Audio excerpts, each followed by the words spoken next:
Kinansela man ng 2nd Division ng COMELEC o ng Commission on Elections ang Certificate of Candidacy ni Senator Grace Poe sa pagka-presidente.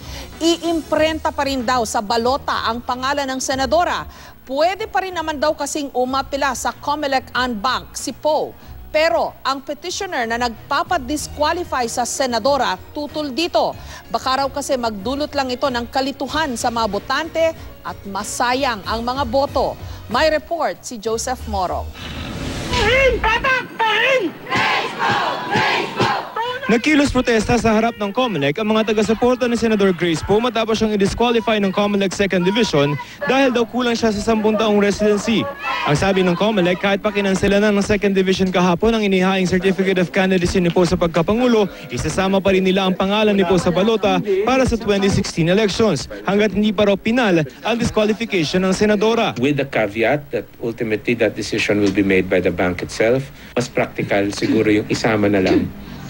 And then maybe stray the votes later on if they turn out to be unqualified. Kung natalo man sa 2nd Division ng COMELEC si Senator Grace Poe, maaari pa naman siyang umakyat sa COMELEC en banc kung saan meron itong 7 miyembro kasama na ang chairman mismo ng COMELEC. At kung matalo pa rin sa COMELEC en banc, maaari pa rin silang tumakbo sa Korte Suprema o kataas-taasang hukuman.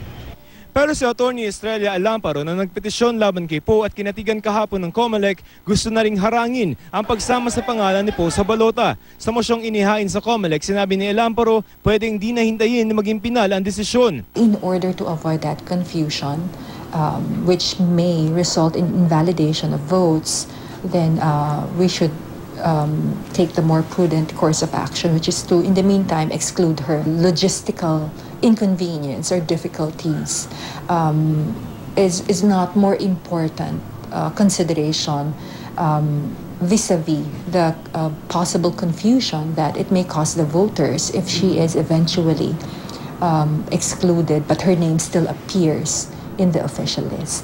Ayon sa ilang mga eksperto sa batas, mabigat ang issue ng residency na itinatapon kay Poe. Mahirap daw lusutan lalo't ang pinagbasehan ang mismong 2013 COC na isinumite ni Poe kung saan sinabi niyang 6 years at 6 months na siyang naninirahan sa bansa pagsapit noon ng May 2013 elections. Pasok ito sa 60 residency rule para sa pagkasenador pero kulang ng 6 na buwan para maabot ngayon ang 10-year residency rule pagsapit ng 2016 elections para sa mga gustong tumakbo bilang Pangulo. Mabigat para kay Senator Grace Poe kasi galing sa kanya mismo yung ebidensyang ginamit laban sa kanya. Kung sabihin niya honest mistake, nasaan ang paliwanag doon? Pero si dating COMELEC Chairman Sixto Brillantes, maliit na bagay lamang daw ang mali sa 2013 COC ni Poe. Ang inaalala raw niya dahil sa desisyon ng 2nd Division, baka raw makulayan ng COMELEC. Yung desisyon ng 2nd Division, sabi ko, a very liberal decision which will mar